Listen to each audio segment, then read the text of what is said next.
Hello বন্ধুরা, কেমন আছো তোমরা সবাই? আশা করি সবাই ভালো আছো, আমিও ভালো আছি। স্বপ্ন রান্নাঘরে তোমাদের সবাইকে স্বাগত জানাই। আজ আমি তোমাদের সঙ্গে শেয়ার করব ডিমের কারি, একদম ঘরোয়াভাবে যেভাবে আমি করি। তো চলো বন্ধুরা শুরু করি আমি কিভাবে করব। তো দেখো বন্ধুরা, এখানে আমি 5টা ডিম আর আলু আগে থেকে সেদ্ধ করে নিয়েছি। আর এখানে মশলা নিয়েছি আদা রসুন বাটা, জিরে গুঁড়ো, ধনের গুঁড়ো, হলুদ গুঁড়ো, লঙ্কার গুঁড়ো, আর আছে টমেটো সস। একটু জল দিয়ে গুলে রেখেছি। এবার কড়া বসিয়ে দিয়েছি, কড়া গরম হয়ে গেছে, দিয়ে দেবো সর্ষের তেল। তো বন্ধুরা, ভিডিওটি প্রথম থেকে শেষ অবধি দেখার অনুরোধ রইল। আমি স্বপ্না, তোমরা দেখছো স্বপ্নার রান্নাঘর। এবার আমি ডিমটা দিয়ে দেবো, একটু ভালোভাবে নাড়াচাড়া করে নেব।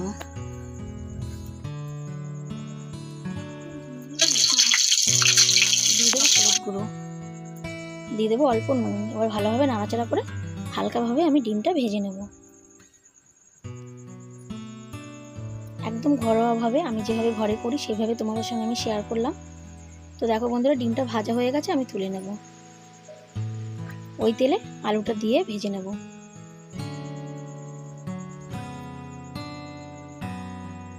একটু ভালোভাবে নাড়াচাড়া করে নিতে হবে। আলুটা আমি এখানে বেশ লাল করে ভেজে নেব। তো দেখো, এখানে আলুটা বেশ লাল করে ভাজা হয়ে গেছে। তো আলুটা আমি এবার তুলে নেব। ওই তেলে ফোড়ন দেবো, একটা শুকনো লঙ্কা, একটা তেজপাতা, 2 টুকরো দারচিনি আর 2টো এলাচ। ফোড়নটা একটু ভালোভাবে ভেজে নিতে হবে। সুন্দর একটা গন্ধ ছাড়বে। এরপর দিয়ে দেবো আমি পেঁয়াজ কুচি। এখানে আমি 2টো পেঁয়াজ নিয়েছি, এভাবে কেটে নিয়েছি। পেঁয়াজটা ভালোভাবে নাড়াচাড়া করে নিতে হবে।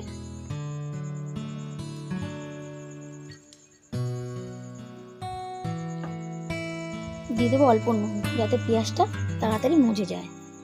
আর ভালোভাবে নাড়াচাড়া করে নেবো। আর পেঁয়াজটা একটু বেশ লাল করে ভেজে নিতে হবে।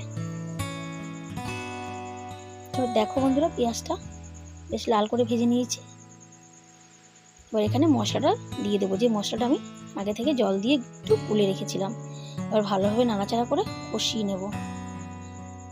এবার ভেজে রাখা আলুটা দিয়ে দেবো। এবার আলুটা দিয়ে ভালোভাবে নাড়াচাড়া করব, আবারও কষিয়ে নেব কিছুক্ষণ। এই রান্নাটা যত বেশি কষাবো তত টেস্ট আসবে।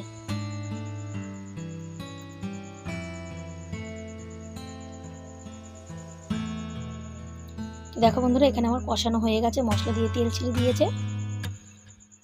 এবার দিয়ে দেবো পরিমাণ মতো জল,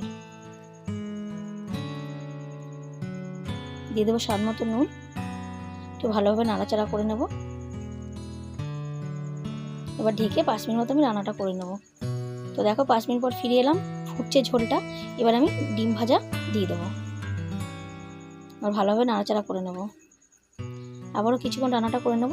একটু সময় নিয়ে রান্নাটা করতে হবে, তো ভালো টেস্ট আসবে। তো দেখো বন্ধুরা, এবার দিয়ে দেবো 2টো চেরা কাঁচা লঙ্কা। তো বন্ধুরা, তোমরা তো সবাই ডিম রান্না করতে জানো, তবুও তোমরা এইভাবে একবার ট্রাই করে দেখো, খুব ভালো লাগবে। এখানে 2 টুকরো আমি সেদ্ধ আলু রেখে দিয়েছিলাম, সেটা হাত দিয়ে আমি এভাবে চেপে দিয়ে দিলাম ভেঙে। তো ঝোলটা একটু গাঢ় হবে আর খেতেও টেস্ট লাগবে। এবার ভালোভাবে নাড়াচাড়া করে নেব। এবার দিয়ে দেবো গরম মশলা গুঁড়ো,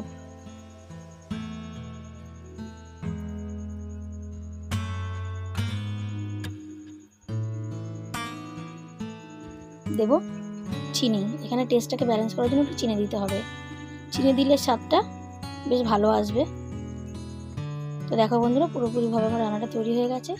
তো বন্ধুরা, ভিডিও যদি আমার কোথাও একটু তোমাদের ভালো লেগে থাকে, লাইক কমেন্ট শেয়ার করো। আর প্লিজ আমার চ্যানেলটিকে সাবস্ক্রাইব করো, পাশে থেকো। তো আজ এই অবধি, দেখা হচ্ছে অন্যদিন অন্য এক ভিডিওতে। ততক্ষণ তোমরা সবাই ভালো থেকো, সুস্থ থেকো। টাটা।